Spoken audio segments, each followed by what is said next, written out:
आज हमारा टॉपिक है एमएसीडी इंडिकेटर के ऊपर। टेक्निकल एनालिसिस का एक बहुत ही इंपॉर्टेंट टॉपिक है। एमएसीडी बहुत पॉपुलर है, ट्रेडिंग के अंदर बहुत ज्यादा डिस्कशन इसके बारे में की जाती है, बट इसकी गहराई में हमें ज्यादा जाने का मौका अभी तक नहीं मिला। तो मुझे अच्छा लगा कि आज हम इसके बारे में बात करने वाले हैं। बिल्कुल सतीश जी, आवाज आ रही है मेरी सर? जी सर, आ रही है, बिल्कुल क्लियर। बहुत बढ़िया, बिल्कुल ग्रेट जी। तो हम एमएसीडी के बारे में शुरू करते हैं। जस्ट एमएसीडी इंडिकेटर क्या होता है? एमएसीडी इंडिकेटर, जब हम इंडिकेटर कहते हैं, इसका मतलब है कि इसका काम है हमें इंडिकेट करना, एक इंडिकेशन देना हमें। जस्ट अ मोमेंट,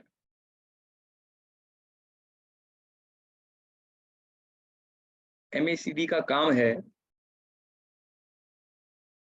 हमें इंडिकेशन देना, यानी कि एमएसीडी। यस विशाल, थोड़ा प्रॉब्लम हो रहा है वीडियो सर। ओके,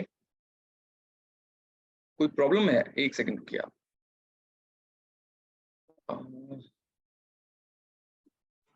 मैं ट्राई करता हूँ इसको रिजॉल्व करने की। आपकी आवाज भी बीच में कट गए थे एक्चुअली। अच्छा अच्छा, ओके। शेयर,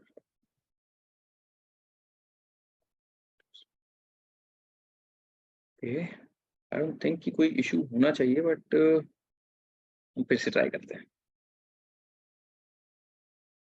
आप स्क्रीन दिखाई दे रही है मेरी विशाल?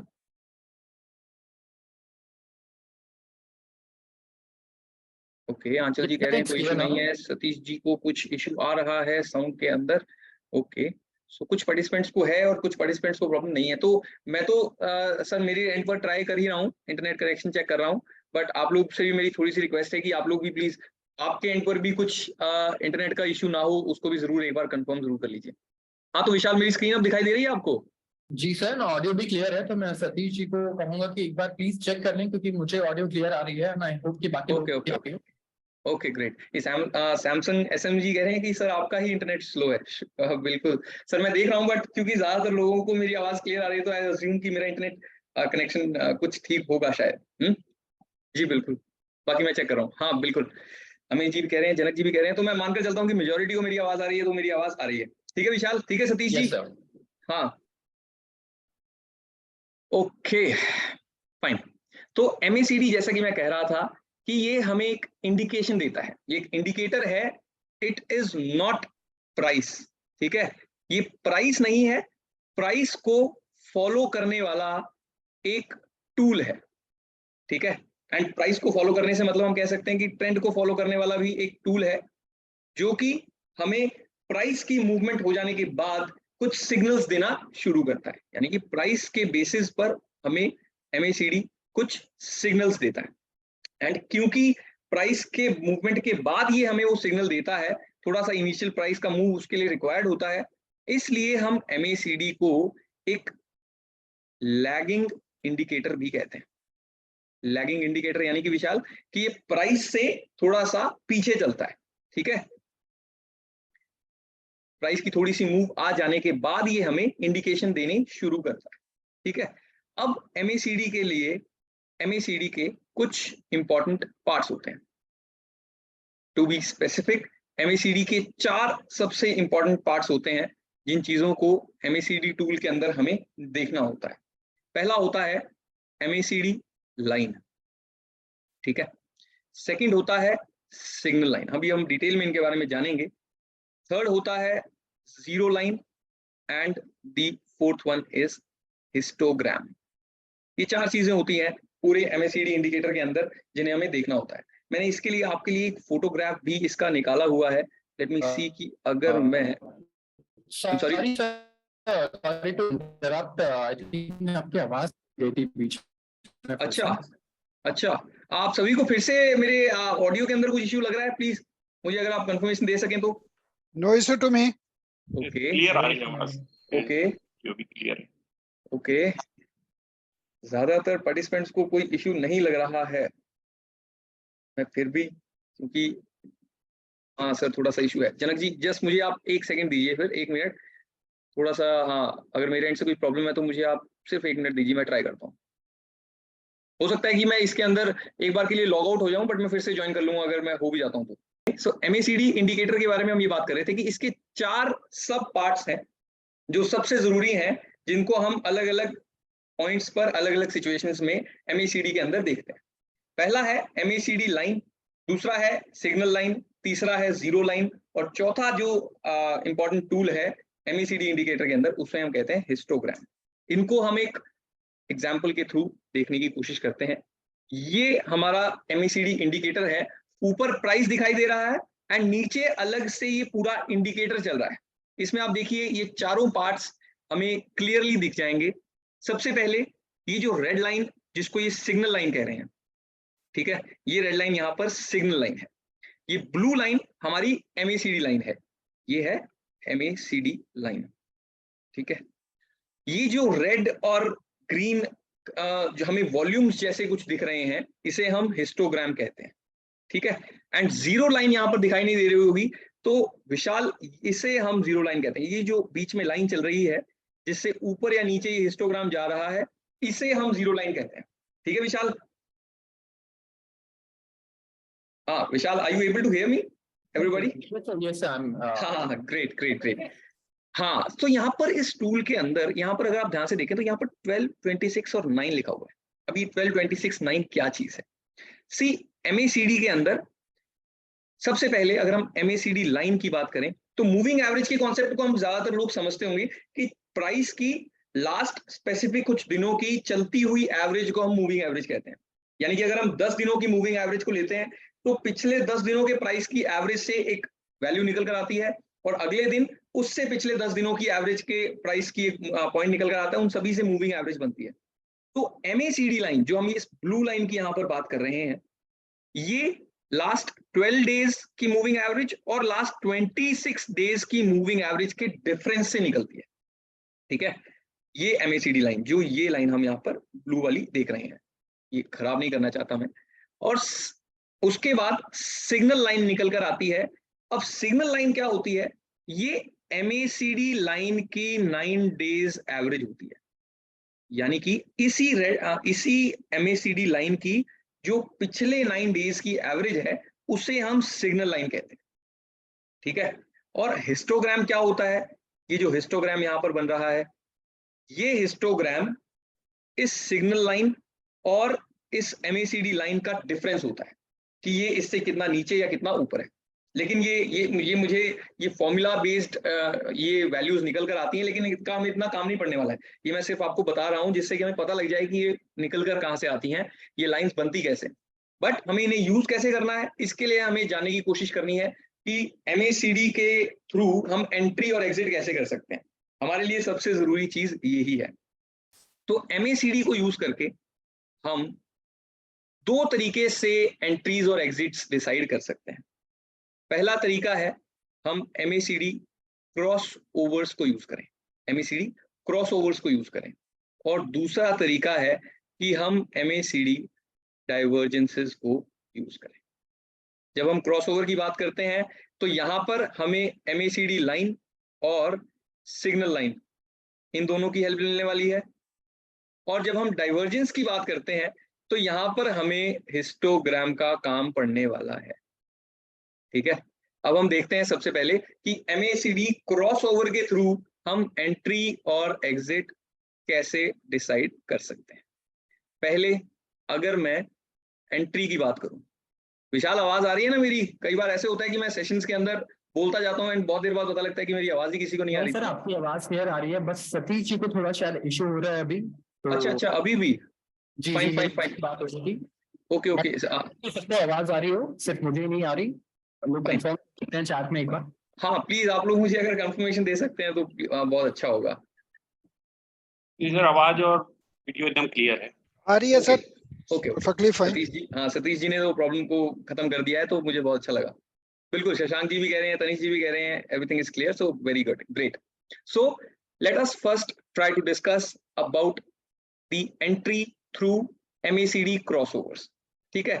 सो as I told you earlier कि okay fine great, so as I told you earlier, while trying to make an entry we'll use 2 things, MACD line and signal line, To start with, we'll also try to name them. Name the MACD line as the fast line and the signal line as the slow line. Slow किस लिए? क्योंकि signal line MACD line की ही तो पिछले 9 दिनों की average है, इसलिए ये इससे तो हमेशा धीरे चलने वाली है, ठीक है। तो हम इसे फास्ट लाइन और स्लो लाइन भी कहते हैं। अब यहाँ पर देखिए, मान लीजिए हम प्राइस को एक बार के लिए छोड़ रहे हैं और सिर्फ MACD के हिस्से के ऊपर हम फोकस करने की कोशिश करेंगे, और MACD में भी हम हिस्टोग्राम को भूल जाएंगे, सिर्फ इन दोनों लाइंस को पकड़कर चलते हैं। मान लेते हैं कि MACD लाइन, यहां पर हम पहले बुलिश एंट्री की बात करते हैं एंड फिर will try to discuss about the bearish entry. ये हमारी MACD लाइन है एंड हम यहां पर एक और लाइन लेते हैं जिसे हम कहते हैं हमारी सिग्नल लाइन। ये हमारी सिग्नल लाइन है। तो फिर जिस पॉइंट पर, यहां पर देखिए, जिस पॉइंट पर हमारी MACD लाइन ने हमारी सिग्नल लाइन को नीचे से ब्रेक किया है, नीचे से ब्रेक करके ऊपर जा रही है, यानी कि अपनी ही 9 दिनों की एवरेज से जब MACD लाइन ऊपर निकलने लग जाती है, तो यहां पर हमारा पहला सिग्नल जनरेट होता है and that is the buying signal. जब भी हमारी MACD लाइन अपनी 9 दिनों की एवरेज से ऊपर निकलने लगती है, तो यहां पर हमारा पहला बाय सिग्नल जनरेट हो जाता है, जब हमारी फास्ट लाइन स्लो लाइन से ऊपर निकलने लगती है, ठीक है। अब यहां पर एंट्री के लिए 2 कंडीशंस बनती हैं। पहली, अगर आप एक अग्रेसिव ट्रेडर हैं, अगर आप एक अग्रेसिव ट्रेडर हैं तो यहां पर आप बाय कर सकते हैं, आपके लिए ये फाइनल सिग्नल जनरेट हो चुका है।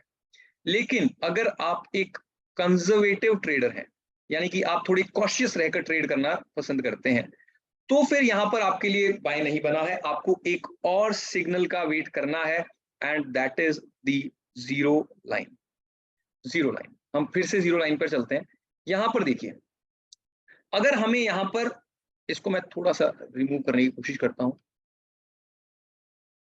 फाइन, आई डोंट थिंक कि ठीक है। यहां पर देखिए, अगर हम इस पॉइंट की बात करें, हमें यहां पर एक सिग्नल जनरेट होता हुआ दिखा, जहां पर फास्ट लाइन ने स्लो लाइन को ऊपर से काट दिया। तो अगर आप एक अग्रेसिव ट्रेडर हैं तो यहां पर आप जरूर बाय कर सकते हैं। लेकिन मैंने जैसा ही कहा, अगर आप एक कंजर्वेटिव ट्रेडर हैं तो आप जीरो लाइन को भी देखेंगे एंड जब ये दोनों लाइंस जीरो लाइन से ऊपर आ जाएंगी, तब आपके पास एक कंफर्मेशन आ जाएगी, तब हम इसे हमारे लिए एक फाइनल कंफर्मेशन मानकर चलेंगे, जहां पर हम इस ट्रेड के अंदर एंटर करने वाले हैं, ठीक है। आपको डबल कंफर्मेशन चाहिए तो आपको इस एंट्री के साथ साथ ये भी देखना होगा कि क्या ये दोनों लाइंस जीरो लाइन से ऊपर आ गई हैं या नहीं, क्योंकि जीरो लाइन को हम, जीरो लाइन से जब भी लाइंस, ये लाइंस ऊपर जाती हैं तो हम मार्केट को बुलिश ट्रेंड में अज्यूम करते हैं एंड सिमिलरली अगर जीरो लाइन से मार्केट नीचे होता है तो हम मार्केट को स्टिल बेरिश ट्रेंड के अंदर अज्यूम करते हैं, ठीक है। विशाल, सतीश जी, एवरीबॉडी एल्स, मैं सभी का नाम शायद नहीं ले पा रहा हूं क्योंकि I don't personally know everybody else here. जी सर, अमित जी, हाँ, sure, just a moment sir, just a moment sir, can you please tell me your name first of all. जी सर। अवनीश कुमार सर। रमेश जी, जी, सर कौन क्वेश्चन पूछ रहे थे sir आप? एक सेकंड, आई डोंट नो कि मेरी आवाज आ रही है नहीं आ रही है। किसने क्वेश्चन आ रही है सर, आवाज तो आ रही है। हाँ, क्वेश्चन कौन पूछ रहा था सर आप में से? रमेश जी नाम बताया था या अवनीश जी नाम बताया था, ऐसा कुछ था? अवनीश जी ने पूछा था, नाम तो बताया था अवनीश ने। हाँ, अवनीश जी, क्या क्वेश्चन पूछ रहे थे सर आप? फिर से आप अनम्यूट करके सर पूछ सकते हैं, बिल्कुल। might be some issue at his end। चलिए आगे बढ़ते हैं। मुदस्सिर जी कह रहे हैं, what is the unit of scale of the right side of MACD? Sir, I am not sure if I am able to understand your question, or जी Prabhjot ma'am, मैं इस क्वेश्चन को आंसर जरूर करूंगा। हम थोड़ा सा आगे चलेंगे तो I definitely try to answer this question कि कौन से टाइम फ्रेम में एमएसीडी सबसे ज्यादा अच्छे से काम करता है। ठीक है, अभी हम थोड़ा थोड़ा आगे बढ़ते हैं क्योंकि आई डोंट नो कि सभी आपके लेवल तक एमएसीडी को अच्छे से समझते होंगे या नहीं। ठीक है, सो अभी हमने ये देखा है कि हम एंट्री एमएसीडी के क्रॉसओवर के बेसिस पर एक बुलिश एंट्री को कैसे फाइंड कर पा रहे हैं। यहाँ पर जब हमने एक सिग्नल देखा है तो हमारे लिए यहाँ पर बाय सिग्नल जनरेट हो गया है, लेकिन इसका मतलब ये नहीं है कि हम यहाँ पर इसको बाय कर लेंगे। इसके ऊपर जो प्राइस चार्ट के अंदर, यहाँ पर थोड़ी जगह बना लेते हैं, यहाँ पर प्राइस चार्ट में हम देखेंगे कि ये कैंडल बनेगी। ठीक है, लेकिन हमें इस कैंडल पर बाय नहीं करना है, हमें मार्केट में बाय करना है नेक्स्ट डे की कैंडल के। ठीक है, जिस दिन हमें ये सिग्नल मिलता है उसके नेक्स्ट डे या फिर नेक्स्ट कैंडल में हमें एमएसीडी के बेसिस पर यहां पर बाइंग करनी है। ठीक है, अब यहां पर हमने एंट्री तो कर ली है, तो हम एग्जिट कैसे करेंगे। एग्जिट के लिए देखिए हमारे पास दो तरीके हैं, एक तो हमारी है स्टॉप लॉस एग्जिट एंड दूसरी है target exit. Stop loss exit के लिए आप देखिए जिस कैंडल पर हम पोजीशन ले रहे हैं, ये कैंडल मान लेते हैं कि सिग्नल जनरेट करने वाली कैंडल है, नेक्स्ट कैंडल पर मैं पोजीशन ले रहा हूं, तो जो सिग्नल जनरेट करने वाली कैंडल है उससे पिछली कैंडल के लो पर हम हमारा स्टॉप लॉस, यानी कि हम यहां पोजीशन ले रहे हैं, बाय कर रहे हैं, एंड सिग्नल जनरेट करने से पीछे वाली कैंडल, या फिर अगर आप थोड़े और अग्रेसिव हैं तो फिर आप सिग्नल जनरेट करने वाली कैंडल पर भी अपना स्टॉप लॉस रख सकते हैं, उसमें भी कोई बुराई नहीं होती है। ठीक है, तो हमारे पास दो पॉइंट्स आ जाते हैं जहां पर हम अपना स्टॉप लॉस लेकर चल सकते हैं। ठीक है, अब टारगेट एग्जिट किस तरह से की जाती है। टारगेट एग्जिट हमें की जाएगी रिवर्स क्रॉस ओवर के केस में। रिवर्स क्रॉस ओवर का केस क्या हुआ, जब हमारी एमएसीडी लाइन हमारी इस लाइन को, सिग्नल लाइन को फिर से ऊपर से क्रॉस ओवर दे देगी, यहां पर हमारे लिए एग्जिट बन जाएगी। ठीक है, तो हमने एंट्री की थी यहां से, जब एमएसीडी लाइन ने सिग्नल लाइन को नीचे से ब्रेक किया था तब हम एंटर कर रहे थे। कंजर्वेटिव ट्रेडर्स जीरो लाइन के ऊपर आने के बाद एंटर कर रहे थे, एंड एग्जिट हमारे प्रॉफिटेबल होने के केस में हम तब करते हैं जब हमें यहाँ पर एक रिवर्स क्रॉस ओवर दिख जाता है, यानी कि हमारी एमएसीडी लाइन यहां से निकल कर आई, हमारी एसएल सिग्नल लाइन को इसने यहां से मान लेते हैं कि एंट्री दी, और जब वहां से घूमकर ये फिर से इसे क्रॉस ओवर देगा तो हम वहां से इसे एग्जिट कर लेंगे। ठीक है, तो ये एंट्रीज और एग्जिट विशाल आपको क्लियर है। जी सर बिल्कुल, एंड आई होप कि हाँ इससे हाँ सैमसंग कुछ क्वेश्चन, एक क्वेश्चन मेरे पास। जी सर, किसने पूछा क्वेश्चन सर? सर कुछ क्वेश्चंस हैं चैट में। श्योर एक सेकंड मैं देख लेता हूँ। मार्केट साइडवेज हो तो भी एमएसीडी कभी कभी बुलिश दिखा रहा होता है। बिल्कुल सर, आपने सही कहा इस पार्ट पर। आप ये देखिए मैंने लास्ट जो पॉइंट टू डिस्कस यहाँ पर रखा हुआ है, that is when to use the MACD. ठीक है, तो इसमें मैं इसी चीज को डिस्कस करने वाला हूँ कि हमें कब एमएसीडी को यूज करना है एंड कब एमएसीडी को यूज नहीं करना है। जैसा कि मैं शुरुआत में कह रहा था सर कि एमएसीडी हमें एक इंडिकेशन देता है। हाँ श्योर अंशल जी, मैं अभी डिस्कस करता हूँ। जैसा कि मैं सर, आप मुझे आपका नाम बताएंगे? सैमसंग आपका कुछ लिखा रहा है तो मैं आपको सीधा एड्रेस भी नहीं कर पा रहा हूँ। हाँ प्रभजोत जी, ये इंडेक्स और स्टॉक्स दोनों में काम करता है। इनफैक्ट प्रभजोत जी, मैं आपको बताऊं कि टेक्निकल एनालिसिस की सबसे अच्छी बात ये होती है कि इसके अंदर फंडामेंटल एनालिसिस से ये बहुत बड़ी एडवांटेज हमें मिलती है कि हमें फर्क नहीं पड़ता कि हम किसके अंदर इसे देख रहे हैं।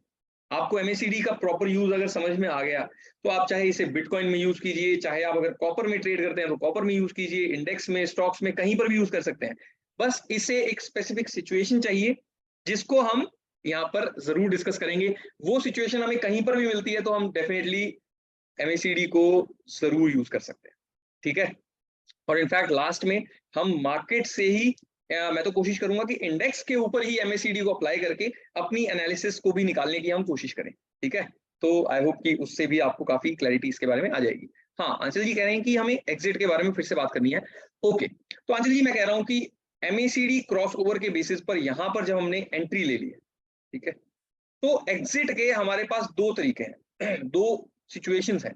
एक तो स्टॉप लॉस की एग्जिट, कि हमारी मान लीजिए कि व्यू ही गलत हो जाता है, अगर ये क्रॉस ओवर गलत प्रूव हो जाता है, तो जिस कैंडल से हमने एंट्री ली, हम उससे पिछली दो कैंडल्स में से किसी भी कैंडल के लो पर अपना स्टॉप लॉस रख सकते हैं, ठीक है। एंड अगर प्राइस उससे नीचे चला जाता है तो फिर हमें एमएसीडी को नहीं देखना है, सिर्फ यहां पर एग्जिट कर लेनी है, ठीक है। सेकंड है, अगर मार्केट हमारे व्यू के हिसाब से ऊपर जाने लग जाता है तो फिर हमें रिवर्स क्रॉसओवर का वेट करना है, यानी कि यहां से हमने कहा कि हमारी एमएसीडी ने सिग्नल लाइन को नीचे से तोड़ा, तो हमने यहां से एंट्री कर ली, बाय पोजीशन बना ली, एंड ऊपर जाकर जब ये फिर से सिग्नल लाइन को ऊपर से तोड़ेगा, यानी कि जो शुरुआत में इसने किया था उससे बिल्कुल ऑपोजिट क्रॉसओवर यहाँ पर एमएसीडी हमें दिखा देगा, तो फिर यहाँ पर हमें एग्जिट कर लेना है। ये हमारा टारगेट एग्जिट बन जाएगा, यानी कि हमें एक फिक्स पॉइंट को टारगेट नहीं बनाना है कि मुझे 100 रुपीज पर एग्जिट एंट्री मिली है तो मैं 105 पर ही एग्जिट करूंगा, ऐसा कुछ नहीं है। जहां पर मेरी एमएसीडी थ्योरी या क्रॉसओवर मुझे एग्जिट देगा, वहां पर ही मैं एमएसीडी इंडिकेटर के हिसाब से एग्जिट करने वाला हूं, ठीक है, in case of being right. हाँ, जनक जी कह रहे हैं सर इस इंडिकेटर के कौन से टाइम यानी कि 10 से 15 के टाइम फ्रेम में यूज करना है। हाँ सर, वैसे आपको मैं वैसे ही बताता हूँ सर, अगर आप इंट्राडे ट्रेड करते हैं तो फिर आप 5 मिनट 15 मिनट बस इन दो ही चार्ट्स को ज्यादा यूज कीजिए, आपके लिए ज्यादा अच्छा रहेगा। अगर आप थोड़ा सा लंबा टाइम फ्रेम रखकर ट्रेड करना पसंद करते हैं तो फिर आप 15 मिनट से आधा घंटा और 1 घंटे तक आगे जा सकते हैं, अगर आप 2 से 4 दिन का व्यू इसके अंदर रखते हैं। अगर हम उससे लंबा व्यू रखते हैं तो फिर हमें डेली चार्ट देखना ही पड़ेगा। अगर हम 1 महीने 2 महीने 3 महीने का कुछ इस तरह का व्यू रखते हैं तो फिर हमें डेफिनेटली इस तरह का थोड़ा सा लंबा चार्ट देखना पड़ जाएगा, ठीक है सर। बाकी हाँ, एक बात मैं आपको बताऊं जनक जी, कि जितना लंबा चार्ट होगा, जितना लंबा चार्ट होगा यानी कि जितने लंबे ड्यूरेशन का चार्ट होगा, यानी कि मैं अगर 15 मिनट्स के चार्ट पर एमएसीडी के क्रॉसओवर को देख रहा हूं और दूसरा मैं एक डेली चार्ट पर एमएसीडी के क्रॉसओवर को देख रहा हूं, तो डेली चार्ट वाला क्रॉसओवर मेरे लिए ज्यादा स्ट्रांग होगा, उसे मैं एक बेहतर सिग्नल की तरह देखूं, ठीक है। बड़े चार्ट्स पर, क्योंकि डेटा बड़े चार्ट के अंदर ज्यादा होता है, इसलिए बड़े चार्ट की एक्यूरेसी इस तरह के इंडिकेटर्स में हम ज्यादा मानकर चलते हैं, ठीक है। प्रभु जी कह रहे हैं कि क्रॉसओवर की विनिंग रेशियो क्या है, क्योंकि क्रॉसओवर कई बार लेट एंट्री एंड कई बार लेट एग्जिट देता है। बिल्कुल सही कहा आपने प्रभु जी, ये एक बड़ी प्रॉब्लम है, लेकिन इसका विनिंग रेशियो फिर भी प्रभु जी बहुत अच्छा होता है। अब उसमें डिपेंड ये करता है कि हम पहले इस चीज को डिस्कस कर ही लेते हैं कि डिपेंड ये करता है कि हम किस तरह के मार्केट के अंदर एमएसीडी को यूज कर रहे हैं, ठीक है।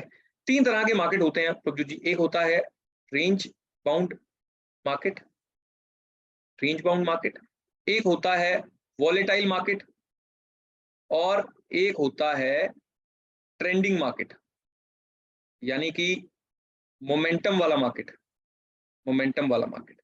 तो सबसे ज्यादा एमएसीडी का फायदा आप देखेंगे तो हमें इस मार्केट के अंदर देखने को मिलेगा, ट्रेंडिंग मार्केट के अंदर देखने को मिलेगा, जहां पर बहुत ज्यादा बिल्कुल मार्केट रेंज में घूम रहा है। शायद किसी ने अभी कहा था कि साइडवेज मार्केट में भी, हाँ भूमि जी ने कहा था कि साइडवेज मार्केट में कभी बार सिग्नल आ जाते हैं, तो रेंज बाउंड मार्केट में एमएसीडी इतना अच्छा काम नहीं करता है, ठीक है।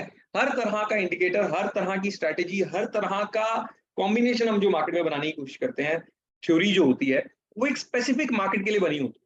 तो एमएसीडी बना है मोमेंटम मार्केट के अंदर, ठीक है। एक ट्रेंडिंग मार्केट को सबसे अच्छे तरीके से पकड़ने के लिए एमएसीडी हमारे लिए बना। एक सेकेंड, फाइन।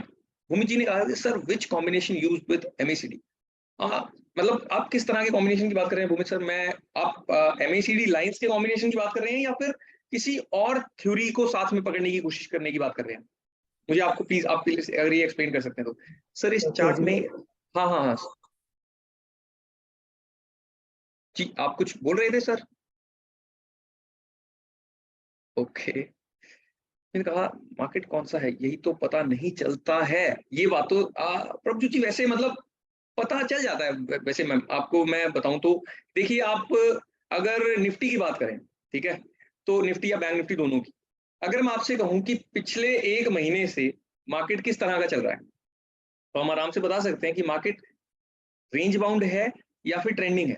हम देख रहे हैं कि पिछले 1 महीने से मार्केट ट्रेंडिंग है, ठीक है। काफी बार ऐसा जरूर होता है कि हमें नहीं पता लग पाता है, और उस तरह के मार्केट को, प्रभु जी जिस तरह के मार्केट की आप बात कर रहे हैं, जब हमें नहीं पता लग पाता है, वो वॉलेटाइल मार्केट होता है, ठीक है। नहीं भूमित जी, पिछले 1 महीने से रेंज बाउंड कहाँ है सर? निफ्टी 16,900 या 17,000 से करीब 18,000 के ऊपर निकल गई है, तो बिल्कुल अप ट्रेंड में हो गया ना सर 1 महीने में। तो इस तरह के मार्केट को ट्रेंडिंग कहते हैं। एंड जहां पर हम बिल्कुल नहीं बता पाते हैं, प्रभु जी आपने बिल्कुल ठीक कहा कि कोई बड़े इवेंट के आसपास अगर हम बैठे हैं तो हम बिल्कुल नहीं बता पाते हैं। एंड जब भी आप नहीं बता पाते हैं तो आप बिल्कुल ये समझ लीजिए कि MACD का टाइम नहीं चल रहा, ठीक है। हाँ, ये विनय जी ने सही कहा कि लास्ट 1 वीक से अगर हम निफ्टी को देखें तो हम जरूर कह सकते हैं, अगर आप छोटे चार्ट्स पर इंडेक्स को देखने की कोशिश करेंगे तो वो एक रेंज बाउंड मार्केट है, यहाँ पर MACD काम नहीं करने वाली है। अभी हम थोड़ी देर में उसको भी देखने की कोशिश करेंगे, निफ्टी बैंक निफ्टी के चार्ट्स को, और वहां पर भी MACD के बारे में डिस्कस जरूर करेंगे। ये आंचल जी ने हमारे साथ एक चार्ट शेयर किया है, मैं शायद इसको देख नहीं पाऊंगा मैम एग्जैक्टली, मेरे लैपटॉप पर शायद ये खुल नहीं पाएगा, बट विशाल आप प्लीज इसे चेकआउट जरूर करना। एंड जो भी आपको इसके अंदर से क्वेरी लगती है आप मुझे फॉरवर्ड जरूर कर देना, ठीक है। हम अभी कोशिश करेंगे कि हम उसको आंसर कर लें, ठीक है विशाल? Yes sir. हाँ सतीश जी, आपको मेरी आवाज आ रही है सर? सतीश दुबे जी? हाँ सर जी, आवाज आ रही है। मैं हाँ, वो सुई तो चार्ट को देखने चला गया था। नहीं नहीं, बिल्कुल बिल्कुल सर, तो आपको इसमें मेरी थोड़ी सी हेल्प करनी होगी। हमने अभी यहाँ पर सर MACD क्रॉसओवर की बात की, ठीक है, और जी, जी। हमने बुलिश एंट्री की बात की। हमने कहा कि MACD लाइन जब सिग्नल लाइन को नीचे से तोड़ देगी तो हम एक बुलिश एंट्री ले लेंगे, और उसके बाद एग्जिट हम कहाँ करेंगे? या तो पिछली कैंडल के लो पर, और या फिर उसके रिवर्स क्रॉसओवर, ठीक है। Yes sir. अब मुझे आप सर बताओ, एक थोड़ी सी हेल्प कर दीजिए कि अगर मैं यहाँ पर एक बेरिश क्रॉसओवर ढूंढना चाहता हूँ या फिर बेरिश ट्रेड लेना चाहता हूँ, तो उसकी कंडीशंस क्या होनी चाहिए सर? वही सर, जिस तरीके से हमने एग्जिट देखा था, हाँ हाँ, वैसे ही देखना पड़ेगा कि मूविंग लाइन को, अगर मेरी स्लो MACD लाइन, हाँ बिल्कुल सर, कि अगर मेरी MACD लाइन मेरी सिग्नल लाइन को ऊपर से तोड़ देती है ऊपर से तोड़ती है। यस। तो फिर यहाँ पर मेरे लिए एक सेल सिग्नल जनरेट हो जाएगा। जिस तरह से एक बुलिश पोजीशन से एग्जिट का सिग्नल जनरेट मेरा जिस पोजीशन में हो रहा था, वहां से मेरे लिए एक फ्रेश सिग्नल भी जनरेट हो रहा था, and that was a bearish signal, sell का सिग्नल, है ना सतीश जी? Yes sir. हाँ, एंड इसकी भी सर 2 कंडीशन होंगी फिर। जो एग्रेसिव ट्रेडर्स हैं वो यहाँ पर भी एंट्री कर सकते हैं, लेकिन जो कंजर्वेटिव ट्रेडर्स हैं जीरो लाइन को, वो फिर से ये देखेंगे कि क्या ये दोनों लाइंस, मान लेते हैं मैं इसको 0 लाइन बना देता हूँ, मान लेते हैं 0 लाइन है, तो जब ये दोनों लाइंस इससे नीचे आ जाएंगी, जब ये दोनों लाइंस इससे नीचे आ जाएंगी, तब एक कंजर्वेटिव ट्रेडर के लिए कंफर्मेशन भी आ जाएगी सेल करने की। इसी वजह से देखिए, कंजर्वेटिव ट्रेडर बहुत सारे ट्रेड्स इस वजह से मिस भी कर सकता है, बट अगर हम डबल कंफर्मेशन चाहते हैं तो इसी तरह से हमें चार्ट्स के अंदर देखने को मिल सकती है, ठीक है। एंड सिमिलरली हमें जिस कैंडल पर, एक सेकेंड, जिस कैंडल पर ये सिग्नल जनरेट होता है उस कैंडल पर ट्रेड नहीं करना है, इसके नेक्स्ट कैंडल पर हमें ये ट्रेड लेना है। स्टॉप लॉस हमें कहाँ रखना है सतीश जी इस बार? पिछले कैंडल के हाई पे, लास्ट कैंडल के हाई पर, बिल्कुल सर, लास्ट कैंडल के हाई पर, या फिर अगर आप थोड़ा सा और एग्रेसिव हैं या मतलब और थोड़ा सा पीछे रखना चाहते हैं तो इससे पीछे की कैंडल पर भी आप स्टॉप लॉस रख सकते हैं, बस इससे दूर नहीं जाना है। तो इसमें एक एडवांटेज हमें MACD और देता है, क्योंकि ट्रेंडिंग मार्केट्स के अंदर ये काम करता है और जस्ट पिछली 1 या 2 कैंडल्स के नीचे ही स्टॉप लॉस को रख देता है। इस वजह से MACD के अंदर आप कभी भी देखेंगे तो आपको रिस्क रिवॉर्ड रेशियो बहुत जबरदस्त देखने को मिलेगा, रिस्क रिवॉर्ड बहुत अच्छा देखने को मिलेगा। अगर मान लेते हैं कि 10 रुपए मेरे पास जाने को हैं, तो एटलीस्ट 30-40 रुपए मेरे पास आने के भी सिचुएशन कंडीशंस यहाँ पर बन जाती हैं, ठीक है। ओके सतीश जी, फाइन, जी sir ji. Thank you very much sir, thank you very much. अभी तक का जो हमने डिस्कस किया है उसमें किसी और को भी कोई डाउट्स? जी प्रभु जी, वनडे के चार्ट पर MACD को देखकर बेयर एंड बुल स्प्रेड बना सकते हैं क्या, या नेकेड बाय कर सकते हैं? Okay ma'am, this is a very good question, this is a very good question. मैं अभी जब हम निफ्टी बैंक निफ्टी को देखेंगे तो मैं आपके इस क्वेश्चन को जरूर एड्रेस करूँ, ठीक है, क्योंकि आपने बहुत अच्छा पॉइंट रेज किया है कि भाई स्प्रेड हम उसके बेसिस पर बना सकते हैं या फिर किस तरह की पोजीशन हमें लेनी चाहिए जब हमें MACD के बेसिस पर बाय या सेल करना है, ठीक है। तो हम इसके बारे में जरूर डिस्कस करेंगे मैम। बट हम एक दूसरा तरीका जो MACD के थ्रू हम यूज करके एंट्री कर सकते हैं, पहले उसके बारे में तो जाने। यहां पर हमने देखा कि MACD में हम क्रॉसओवर्स को कैसे यूज कर सकते हैं, ठीक है। अब हम देखेंगे कि MACD के थ्रू हम डाइवर्जेंसेस को कैसे पकड़ सकते हैं। डाइवर्जेंस का मतलब ये हुआ कि भाई मार्केट का ट्रेंड अलग तरफ जा रहा है एंड MACD अलग तरफ जा रही है, ठीक है। अब दोनों अलग अलग तरफ जा रहे हैं, इसका क्या मतलब होता है? इसका मतलब ये होता है कि मार्केट का ये जो ट्रेंड है इसमें स्ट्रेंथ शायद कम है। तो हमें MACD की डाइवर्जेंस है या नहीं है, इससे ये पता चलेगा कि मार्केट में स्ट्रेंथ है या फिर मार्केट में स्ट्रेंथ नहीं है। एंड अगर किसी ट्रेंड में हमें स्ट्रेंथ नहीं दिखाई देती है तो हम यहाँ से, जी बिल्कुल भूमि जी कह रहे हैं कि ऐसा बहुत बनता है। हाँ सर, बिल्कुल बहुत बनता है। एंड हम मार्केट के अंदर भी जानने की कोशिश करेंगे कुछ चार्ट्स देखकर कि अगर सर आपके पास भी कोई एग्जांपल हो तो मुझे स्टॉक जरूर डिस्कस कीजिएगा। मैं अभी जब चार्ट्स खोलूंगा तो हम उस स्टॉक के चार्ट को भी आपके साथ जरूर शेयर कर लेंगे, ठीक है। तो हम कैसे इस डाइवर्जेंस को पकड़ने की कोशिश करते हैं, इसके लिए मैं आपके साथ थोड़ा सा, ओके जनक जी कह रहे हैं कि MACD की वजह से कैश में काम करना अच्छा है या फ्यूचर में काम करना अच्छा है। जनक जी सी MACD की वजह से ऐसा कुछ नहीं है कि हमें कैश में काम करना है या फ्यूचर में काम करना है। MACD हमें सर एक व्यू देता है, ठीक है। मान लेते हैं कि आपने डेली चार्ट पर MACD से एक बाय का सिग्नल जनरेट हो गया आपके सामने, तो आपको एक व्यू मिल जाता है कि अगले 1 या 2 महीने तक, अगले 1-1.5 महीने तक प्राइस ऊपर रहने वाला है। अब सर उसमें तो मेरे हाथ में है कि मैं कैश में बाय करना चाहता हूं या फ्यूचर में बाय करना चाहता हूं, उसमें कोई बहुत बड़ा फर्क नहीं पड़ता है।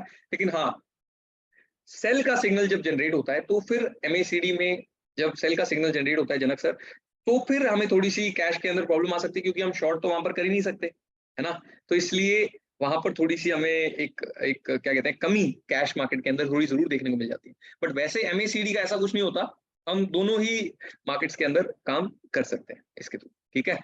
तो MACD की जब हम डाइवर्जेंस की बात करते हैं तो यहाँ और ये पर सिद्धार्थ साहब एक बहुत मतलब जी सिली सा क्वेश्चन है, बट मेरे लिए थोड़ा सा नहीं नहीं नहीं, इम्पोर्टेंट, सिली क्योंकि सिली तो बिल्कुल मत बोलिए सर, आप प्रश्न को। हाँ जी मैं ये कह रहा था जी। अभी जैसा आपने कहा ना कि MACD का जो वो लाइन चार्ट देख के हम इसको मतलब अगर 1 घंटे का देखते हैं तो हमको अगले 1-2 महीने का पता चलता है। No, no, no, no, no, no, no. I didn't say that, sir. I didn't say that. हाँ I said कि when we look at the daily chart, हाँ then हाँ we can make a view for the next 1 month or हाँ, sorry 40 days, मतलब something like that. Daily Yeah, yeah, chart yeah. में पूरे month का view बन जाता है। हाँ, और daily मुझे chart is kind of enough to get a view. Single day के लिए तो फिर बहुत कम टाइम चाहिए होगा, जी राइट? बिल्कुल सर, मैंने अभी डिस्कस किया कि if we are trading intraday, ठीक है, तो हाँ 5 minutes and 15 minutes are the best options for us, ठीक है। उससे ज्यादा हमें जाना ही नहीं चाहिए इंट्राडे के लिए, ठीक है। ठीक है सर। जितने छोटे चार्ट्स होंगे उतने ही छोटे टाइम फ्रेम के लिए हमें वो, क्योंकि जैसे हर 5 मिनट में जब एक कैंडल बनती है तो सर वो एक दिन का व्यू देने के लिए बहुत सफिशिएंट होती है। इनफैक्ट 15 मिनट्स की कैंडल भी बहुत हेल्प कर देती है उसके अंदर सर, बिल्कुल। Thank you sir. जी जी जी। हाँ सर, प्रभजोत जी क्या कह रही हैं कि बेस्ट क्या है, कैश, फ्यूचर या स्टॉक ऑप्शन रिस्क रिवॉर्ड के अकॉर्डिंग। मैम इसमें ऑलरेडी जैसा कि मैंने कहा कि रिस्क रिवॉर्ड MACD इंडिकेटर का ही बहुत अच्छा होता है अपने आप में, इस वजह से इसका बहुत बड़ा फर्क नहीं पड़ता। लेकिन हाँ, क्योंकि आपने पूछा है तो मैं आपको एक बात जरूर बताता हूँ इसमें, एक सेकेंड। ओके, हाँ देखिए, कैश, फ्यूचर या ऑप्शन के अंदर सबसे एक टाइम फ्रेम का हम फर्क ये ले सकते हैं कि स्टॉक ऑप्शन में आप हमेशा वैसे याद रखिए कि स्टॉक ऑप्शन में आपको हमेशा बाइंग की पोजीशन तब लेनी है जब टाइम फ्रेम इज शॉर्ट। जब बहुत कम टाइम के लिए हमें पोजीशन लेनी है तब हमें स्टॉक ऑप्शन के अंदर बाय सेल बाय करना चाहिए। यानी कि आप कॉल बाय करना चाहते हैं, पुट बाय करना चाहते हैं, तो मैम ये हमेशा हमें ध्यान रखना है कि अगर आपका एक 15 दिन का व्यू है तो आपको एक बहुत नजदीक की कॉल ऑप्शन या पुट ऑप्शन के थ्रू बाइंग या सेलिंग बाइंग नहीं करनी है, ठीक है। उसके बजाय फ्यूचर्स या कैश ज्यादा अच्छा रहेगा, क्योंकि टाइम वैल्यू ही हमारा आधा तो नुकसान इसके अंदर वैसे कर देगा, ठीक है। बाकी कैश या फ्यूचर के अंदर इसमें कोई बहुत ज्यादा फर्क नहीं होता है, क्योंकि MACD हमें व्यू देने वाला है मैम। तो क्योंकि ऑलरेडी इसमें रिस्क रिवॉर्ड इतना अच्छा है तो हमें और ज्यादा इंप्रूव इसको करने की कोई ज्यादा जरूरत नहीं पड़ती है। तो कैश फ्यूचर में इतना फर्क नहीं है, बट हाँ स्टॉक ऑप्शन में अगर हमें जितना जल्दी का व्यू बनाना है, जितने छोटे चार्ट्स के अंदर आपने इसको देखा है, उतना आपके लिए अच्छा रहेगा। शांत जी कहते हैं सर मेरे एक क्वेश्चन है, मैं BTST में ज्यादा ट्रेड करता हूँ, उसके लिए मैं MACD यूज करता हूँ। Okay great. जब मुझे 5 मिनट चार्ट पर 1 डे टाइम फ्रेम दोनों पर क्रॉसओवर दिख रहा है तो BTST लेता हूं। ओके शशांक जी, आप BTST करते हैं ना, तो सर वैसे आपका ये डबल कंफर्मेशन का तरीका बहुत अच्छा है। इसको आपने डबल कंफर्मेशन कर दिया कि सर आपने 5 मिनट के चार्ट को भी पकड़ा और डेली चार्ट को भी पकड़ा। अगर दोनों में कंफर्मेशन मिलेगा तब मैं ट्रेड लूंगा, ठीक है। वैसे तो सर ये तरीका बहुत अच्छा है, ठीक है, लेकिन इसकी वजह से शशांक जी आपने नोटिस किया होगा कि बहुत कम ट्रेड आपको मिलते होंगे, क्योंकि डेली टाइम फ्रेम में डेली तो मतलब डेली चार्ट के अंदर हमें रोज रोज तो क्रॉसओवर मिलेगा नहीं सर, तो इस वजह से आपके नंबर ऑफ ट्रेड्स बहुत कम हो जाएंगे। और कभी कभार ऐसा होता है कि अगर हमें 5-7 दिन तक कोई ट्रेड नहीं मिलता है अपनी स्ट्रैटेजी के बेसिस पर, तो हम थोड़ा बहुत उसे चेंज करने की कोशिश करने लग जाते हैं, अपने आप से मोल्ड करने की कोशिश करने लग जाते हैं, तो उसमें बहुत ज्यादा डिसिप्लिन की जरूरत पड़ जाती है ना सर। तो डबल कंफर्मेशन में कोई बुराई नहीं होती, बट स्टिल मुझे लगता है कि अगर हम आजकल के मार्केट सर ऐसे हो गए हैं कि थोड़ा सा अगर हम अग्रेसिव होकर या एक कदम आगे बढ़कर चलेंगे तो ज्यादा अच्छा रहेगा। तो आप डबल कंफर्मेशन के बजाय किसी भी सिंगल कंफर्मेशन को पकड़ लीजिए। कुछ बार आप गलत होंगे लेकिन कोई बुराई नहीं है उसमें, हमें ये मानकर चलना है कि कोई दिक्कत नहीं है अगर मैं 2-3 बार गलत भी हो जाता हूँ, ठीक है, लेकिन अगर आप एक कदम आगे रहेंगे दूसरे क्रॉसओवर्स के आने से पहले अगर आप एंट्री लेंगे तो आप अपॉर्चुनिटीज को ट्रेंड्स को ज्यादा अच्छे से पकड़ पाएंगे, ठीक है सर। बाकी डबल कंफर्मेशन में कोई दिक्कत नहीं होती, बट बहुत स्लो प्रोसेस हो जाता है। मुझे लगता है कि ज्यादातर ट्रेडर्स उस पूरे प्रोसेस में ही बोर हो जाते होंगे, है ना सर, आपने भी नोटिस किया होगा। अच्छा जी कहते हैं सर मैं भी BTST करती हूँ बट मैं साथ में सुपर ट्रेंड यूज करती हूँ। ओके नहीं मतलब मैम आप MECD के साथ में सुपर ट्रेंड यूज करते हैं, do you use both of these indicators together? हाँ okay so see Anchal ma'am, there are like I don't know if it suits you or not, but I generally prefer trading in as less indicators as possible, ठीक है। we should not try to overcomplicate our chart analysis. We should just pick up 1 or 2 good indicators which suit our methods of analyzing the market, और फिर उनके basis पर हमें entry exit कर लेनी चाहिए मैम। क्योंकि बहुत ज्यादा कंफर्मेशन का जब हम वेट करते हैं तो एक्चुअली आंचल मैम हमारी 100% एक्यूरेसी, तो आप भी अच्छे से जानती हैं कि हमारी 100% एक्यूरेसी तो कभी आ ही नहीं पाती है। हम चाहे कितने भी कंफर्मेशन का वेट कर लें, उसके बाद भी काफी ट्रेड्स ऐसे होंगे जब हमारा स्टॉप लॉस हिट होना ही होना है, ठीक है। तो इसलिए एक पॉइंट के बाद मेरा पर्सनली मानना ये है कि एक पॉइंट के बाद हमें हमारी कंफर्मेशंस का ज्यादा वेट नहीं करना चाहिए, ठीक है। जो भी सिग्नल्स जनरेट होते हैं अगर मैं बिलीव करता हूँ सिग्नल्स में तो मुझे ट्रेड ले लेना चाहिए 1 या 2 इंडिकेटर्स के बेसिस पर। हाँ बहुत ज्यादा, हाँ भूमि जी 3 इंडिकेटर्स तो सर ज्यादा है, 3 इंडिकेटर्स तो सर ज्यादा है थोड़े से। हाँ विजेंद्र जी कहते हैं कि सर MECD के साथ और कौन सा इंडिकेटर यूज करें कि डबल कंफर्मेशन हो पाए एंड बाय सेल के लिए? ठीक है सर मैं बताता हूँ अभी आपको। अगर क्रॉसओवर कंटिन्यू करता है बीच में ट्रेड ले सकते हैं या क्रॉसओवर होते ही? हाँ प्रस्तुत मैम ये बहुत अच्छा क्वेश्चन है कि क्रॉसओवर, देखिए मैंने आपको 2 पॉइंट्स बताए, अगर हमें एंट्री उन 2 ही पॉइंट्स के बेसिस पर लेनी है, या तो हम सिर्फ इस पॉइंट पर ट्रेड लेंगे जहां पर क्रॉसओवर हुआ है, एंड या फिर हमारे पास सेकंड रास्ता वो खुलता है, सेकंड हमारे चांस तब बनता है जहां पर मैंने आपको बताया था कि हम अगर हमारी जीरो लाइन से ऊपर वो आते हुए यहां पर दिख रहे हैं, ठीक है। सिर्फ ये 2 पॉइंट्स हैं, यहां पर ट्रेड ले सकते हैं मैम, लेकिन ट्रेंड के बीच में ट्रेड लेना won't be the best idea, ठीक है। ज्यादा अच्छा आइडिया इसलिए नहीं होगा मैम क्योंकि जैसे देखिए यहां पर देख लीजिए आप, अगर यहां पर एंट्री मिल रही है और मैं कहीं ट्रेंड के बीच में यहां पर एंट्री करता हूं मान लीजिए, ठीक है, मैंने सोचा कि भाई क्रॉसओवर तो आ ही चुका है, बट जब तक ये यहाँ पर हम रिवर्स क्रॉसओवर्स देखते हैं ना मैम, तब तक मार्केट हो सकता है कि आपके इन लेवल से नीचे भी आ जाए, क्योंकि मैंने शुरुआत में बताया था ये लैगिंग इंडिकेटर, ये प्राइस के पीछे चलता है, तो ये आपको एग्जिट कभी भी हाई पर नहीं दिलाएगा MECD, थोड़ा सा मार्केट घूमने के बाद एंट्री दिखाएगा। तो अगर हम कहीं भी बीच में एंट्री लेते हैं ना मैम, तो वो घूमने के केस में हो सकता है प्राइस हमारे बाइंग के प्राइस से नीचे हमें एग्जिट दे, स्ट्रैटेजी सही रही लेकिन फिर भी हमें लॉस हो जाएगा क्योंकि हमने बीच में एंटर किया, तो बीच में तो एंटर नहीं करना चाहिए, ठीक है। हाँ विजेंद्र जी ने कहा था कि, हाँ विजेंद्र जी MECD के साथ साथ मैं सही बताऊं कि अगर आप ट्रूली MECD को पकड़ कर लेते हैं, ठीक है, और सीरियसली अपने आप से MECD की कुछ थ्योरी भी बना देते हैं एनालिसिस की, तो फिर आपको ज्यादा चीजों को कंफर्मेशन के लिए जरूरत नहीं है यूज करने की। आप सर मैं आपको बताऊं सिर्फ और सिर्फ प्राइस को यूज कीजिए इसके साथ। अगर आप प्राइस एक्शन को अच्छे से इसके साथ जोड़कर देखने की कोशिश करेंगे तो फिर आपको बहुत अच्छे सिग्नल मिल जाएंगे। जैसे कि इसी चार्ट को सर, हमारे सामने जो चार्ट है, हमारे सामने जो चार्ट है इसमें भी हम देख रहे हैं, देखिए अगर आप इस कैंडल को देखें, ठीक है, प्राइस चार्ट को अगर हम समझने की कोशिश करें, अभी तो हो सकता है कि आप मुझे कहें कि सर ये तो चार्ट बना हुआ है इसलिए हम कह रहे हैं, बट स्टिल अगर हम इस प्राइस एक्शन को भी समझने की कोशिश करें, इस क्रॉसओवर के साथ इस प्राइस एक्शन को देखिए, किस तरह के मार्केट में किस तरह का ब्रेकआउट इस कैंडल ने दिया। तो सबसे अच्छा इंडिकेटर विजेंद्र जी हमें यहाँ पर हाँ, जैसा आपने कहा कि कुछ लेट होता है चार्ट में। हाँ, मैंने ये कहा सर कि ये प्राइस से थोड़ा सा पीछे चलता है सर, थोड़ा सा एमएसीडी प्राइस से पीछे चलता है, इसलिए लैगिंग कहते हैं इसको, प्राइस को फॉलो करके चलता है।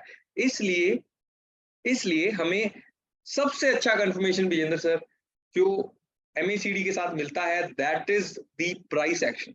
अगर हमें एक या दो सच में सॉलिड कैंडल्स इसके साथ दिख जाती है, फिर आप पूरे एग्रेसिव होकर इसके अंदर लग जाइए, क्योंकि वही सबसे अच्छी कंफर्मेशन है सर। ठीक है जी, अमित जी कह रहे हैं प्राइस एक्शन पर भी जूम मीट लोना सर। हाँ जरूर, ये भी अच्छा सजेशन है। विशाल प्लीज आप ये पॉइंट नोट कर लीजिएगा कि हम प्राइस एक्शन पर भी एक अलग से जूम में सेशन जरूर लेंगे। ठीक है विशाल?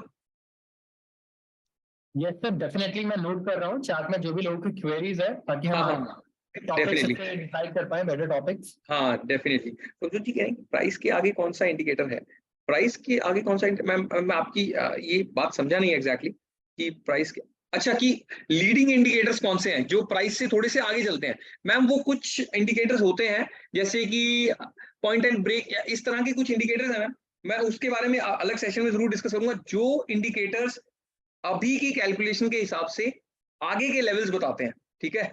बाकी जनरली आप देखेंगे कि ये जो इंडिकेटर्स पीछे के डेटा की एवरेजेस से बनते हैं, ठीक है, ये प्राइस से पीछे, ये इसे हम लैगिंग कहते हैं। लेकिन लैगिंग होने का मतलब ये नहीं होता मैम कि इनमें कोई बुराई है, ठीक है। जनरली लोग ये समझ लेते हैं कि प्राइस से पीछे अगर कोई इंडिकेटर चल रहा है तो उसमें थोड़ी बहुत बुराई होगी, लेकिन जो इंडिकेटर्स लैगिंग होते हैं वो सही मायने में ज्यादा उनकी एक्यूरेसी इसलिए रहती है क्योंकि वो प्राइस एक्शन को अपने अंदर डिस्काउंट करके चलते हैं। तो आपको काफी हद तक प्राइस एक्शन का इंपैक्ट उन इंडिकेटर्स के थ्रू ही दिख जाएगा। यानी कि अगर मुझे इस कैंडल को पढ़ना भी नहीं आता, ठीक है, अगर मुझे इनफैक्ट इस पूरे प्राइस चार्ट को ही पढ़ना नहीं आता, तो भी एमएसीडी मेरी इस चीज में हेल्प कर देता है कि जो भी यहाँ पर हो रहा है उसका रिएक्शन मुझे यहां से आता हुआ दिख जाता है। तो मुझे आप ये परफॉर्मेंस के बेसिस पर अगर देखेंगे मैम, तो लैगिंग इंडिकेटर्स ज्यादातर लैगिंग ही है। लैगिंग इंडिकेटर्स मार्केट के अंदर ज्यादा अच्छे तरह से परफॉर्म करते हैं, ठीक है। मैंने आपको मैं आप मुझे और भी कोई क्वेरीज है तो जरूर पूछ सकते हैं। मैंने कुछ शायद मिस तो नहीं कर दिया विशाल बीच में?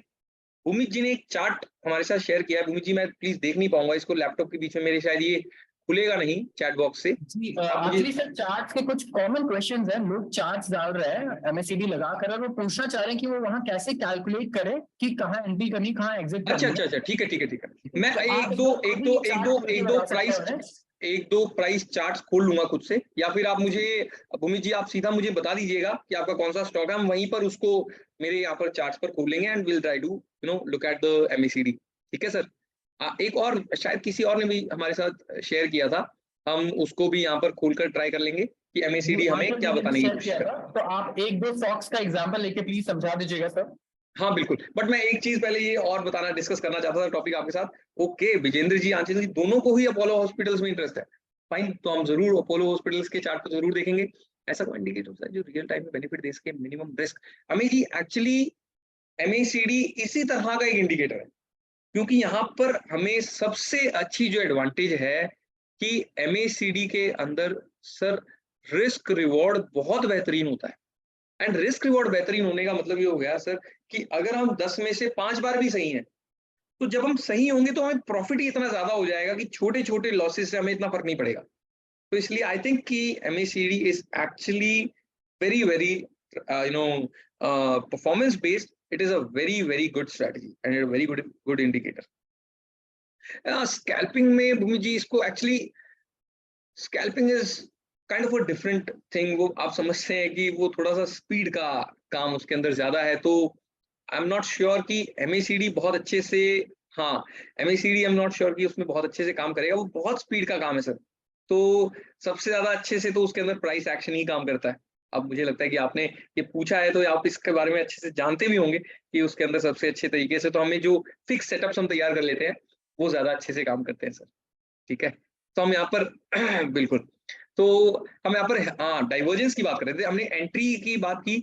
अभी तक आपने सभी क्वेश्चंस भी क्रॉसओवर से रिलेटेड पूछे क्योंकि हमने क्रॉसओवर की बात की है, लेकिन MACD के थ्रू हम एक और तरह से एंट्री कर सकते हैं, डाइवर्जेंसेस, जो हमें ट्रेंड के बारे में बताती हैं कि ट्रेंड स्ट्रांग है या वीक है। एंड अगर हम इसे सही तरह से पकड़ लेते हैं तो हम बहुत अच्छे टाइम पर रिवर्सल्स को पकड़ सकते हैं। ये एक लैगिंग इंडिकेटर जरूर है, लेकिन स्टिल यहां पर मुझसे शायद प्रभजोत जी ने पूछा था कि यहां पर ये कहीं ना कहीं मार्केट से आगे रहने का काम भी हमें करता हुआ दिख सकता है प्रभजोत जी। ठीक है, हम बहुत अच्छे तरह से यहाँ पर मार्केट्स में रिवर्सल्स को भी पकड़ सकते हैं अच्छे रिस्क रिवॉर्ड के साथ। जहां पर गलत हुए अगर हम, तो हमें थोड़ा बहुत लॉस होगा, लेकिन अगर हम सही हो जाते हैं रिवर्सल्स को पकड़ने में, तो फिर आप जानते हैं कि अगर आप 16900 वाले रिवर्सल को निफ्टी में हम पकड़ लेते तो हम कितने सही हो जाते हैं। ठीक है, एंड इसी तरह से हम कहीं पर भी अगर मार्केट में रिवर्सल को अच्छे से पकड़ लेते हैं तो हमें ऑटोमेटिकली बहुत अच्छे रिस्क रिवॉर्ड्स देखने को मिलते हैं।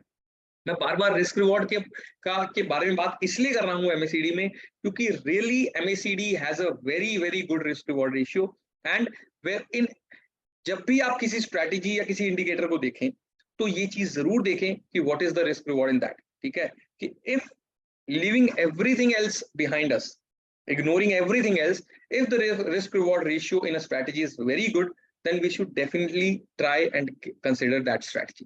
ठीक है, तो यहाँ पर रिवर्सल्स को हम किस तरह से देखते हैं, मैंने यहाँ पर कुछ चार्ट्स भी ऐड किए थे।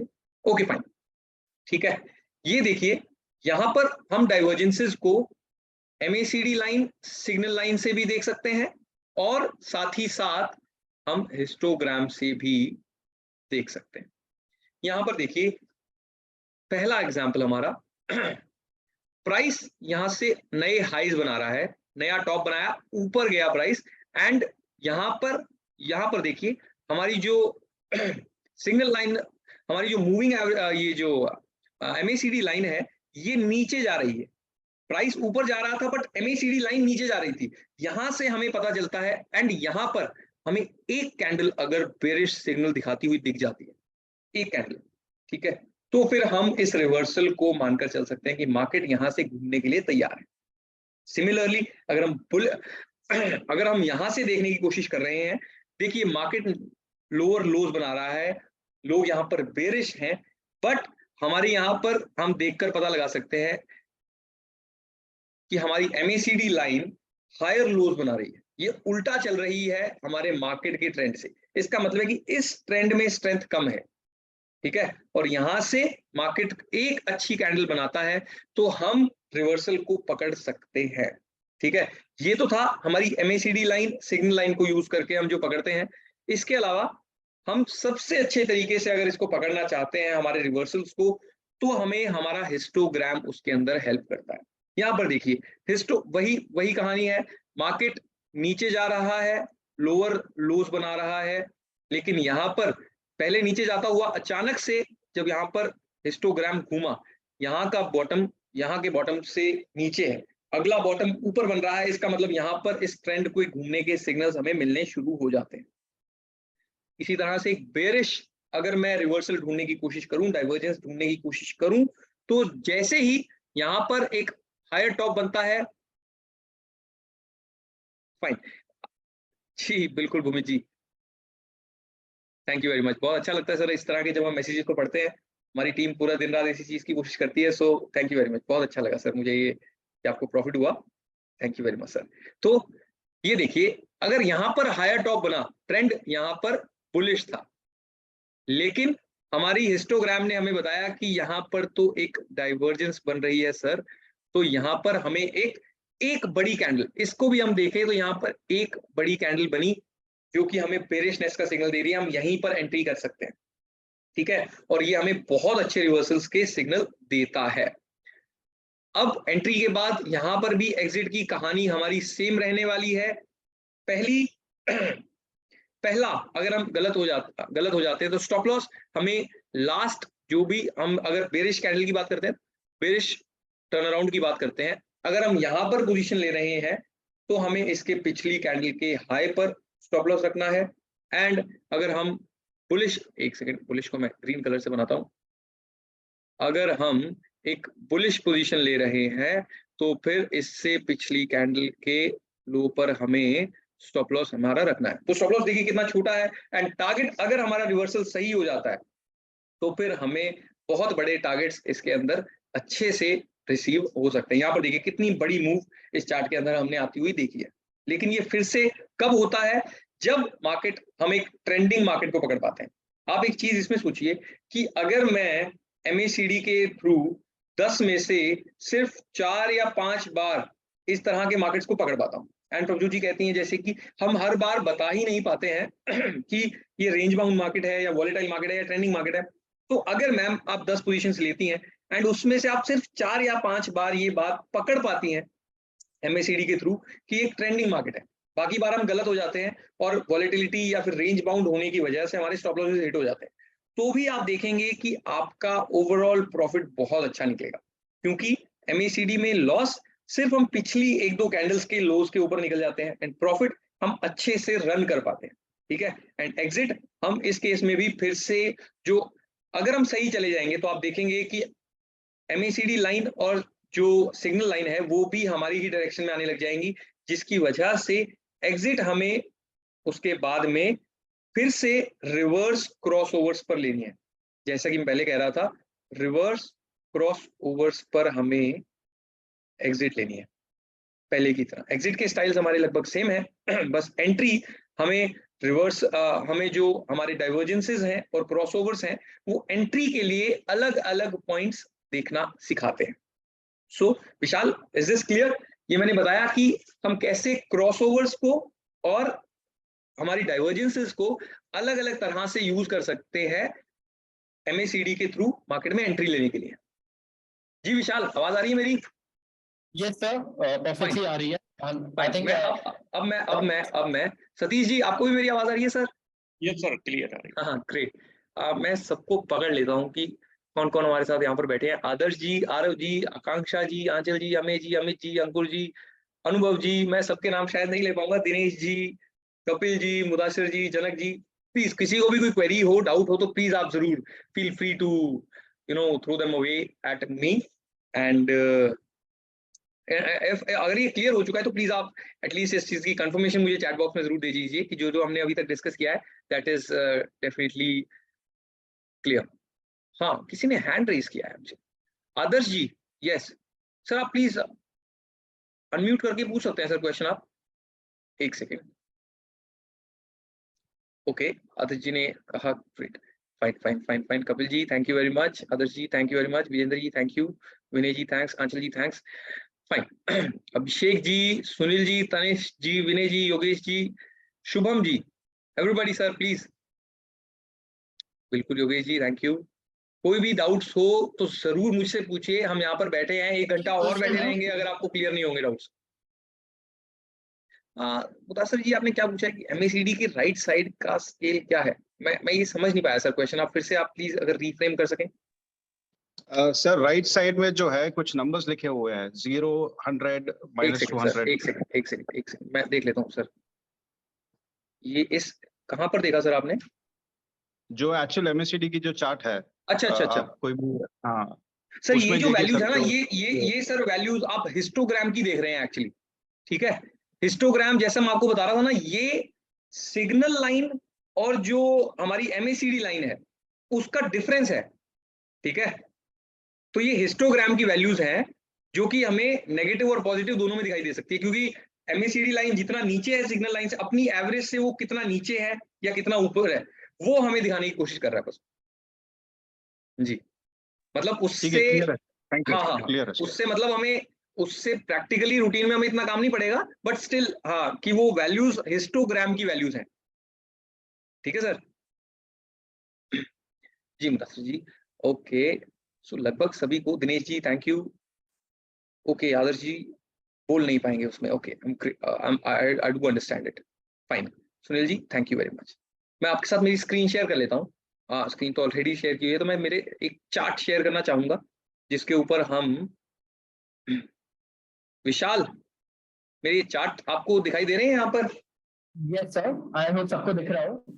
ओके हाँ, सर दिखाई अवनीश जी कह रहे हैं कि इंडिकेटर में कुछ सेटिंग चेंज करना है। सर आप मुझसे ये बात पूछ रहे हैं या आप मुझे सर बताना चाह रहे हैं ये चीज? अगर आप मुझसे पूछ रहे हैं तो मैं आपको बताता हूँ कि एमएसीडी में 12, 26 और 9 जो मैंने कॉम्बिनेशन डिस्कस किए कि 12, 26 तो उसके लिए एमएसीडी के लिए, और जो सिग्नल लाइन है उसका 9 डेज का एवरेज होता है। तो ये these are universal kind of numbers, और काफी आप इसमें अलग अलग कॉम्बिनेशंस बनाकर जरूर ट्राई कर सकते हैं, बट अभी तक जो मैंने देखा है कि they generally prove to be very very helpful. ठीक है, तो ज्यादा चेंज करने की जरूरत सर इसमें पड़ती नहीं है, बट हाँ अगर आप ट्राई करना चाहें तो आप अपने लेवल पर जरूर इन नंबर्स के साथ थोड़े बहुत छेड़छाड़ करके ट्राई कर सकते हैं। बिल्कुल अमनीश जी। हाँ तो हम यहाँ पर देख रहे हैं हाँ विशाल, मेरा चार्ट आपको दिखाई दे रहा है? बिल्कुल। सतीश जी आपको भी दिखाई दे रहा है सर? सर हाँ, सर दिखाई दे रहा है। ओके, तो सतीश जी हम दोनों मिलकर यहाँ पर निफ्टी के एमएसीडी इंडिकेटर को एनालाइज करने की कोशिश करते हैं सर। ठीक है? Okay sir. ठीक है सर, तो सतीश जी आप मुझे बता दीजिए कि एमएसीडी के बेसिस पर हमें लास्ट टाइम बाय की एंट्री कहाँ मिली थी सर इसमें? ये अप्रैल के जस्ट पहले, अप्रैल जहाँ लिखा हुआ उसके आप नीचे देखेंगे, एक यहाँ पे सेकेंड सर, यहाँ पर आप कह रहे हैं कि यहाँ पर इस पॉइंट पे 29 मार्च, यस सर, यस सर, 29 मार्च को हमें यहाँ पर हमारा पहला सिग्नल आता हुआ दिखा जब एमएसीडी लाइन ने सिग्नल लाइन को नीचे से तोड़ दिया।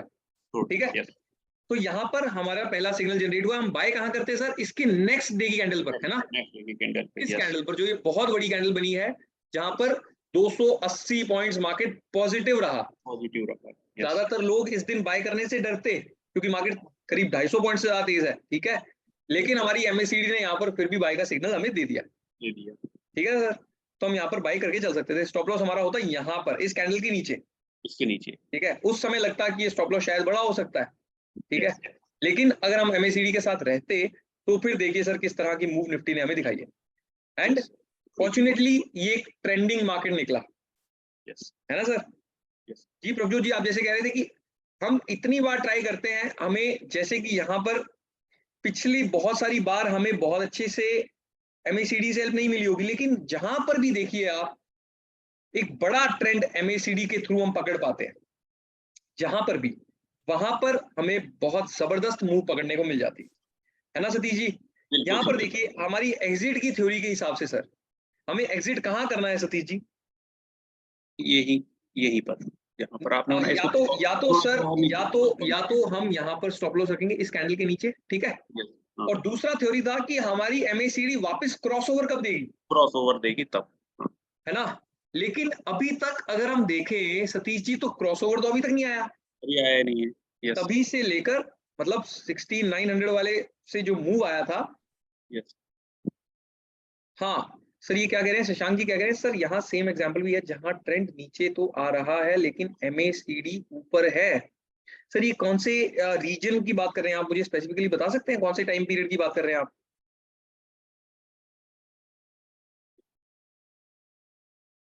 निफ्टी 17 अप्रैल, मैं 17 अप्रैल को पकड़ता हूँ।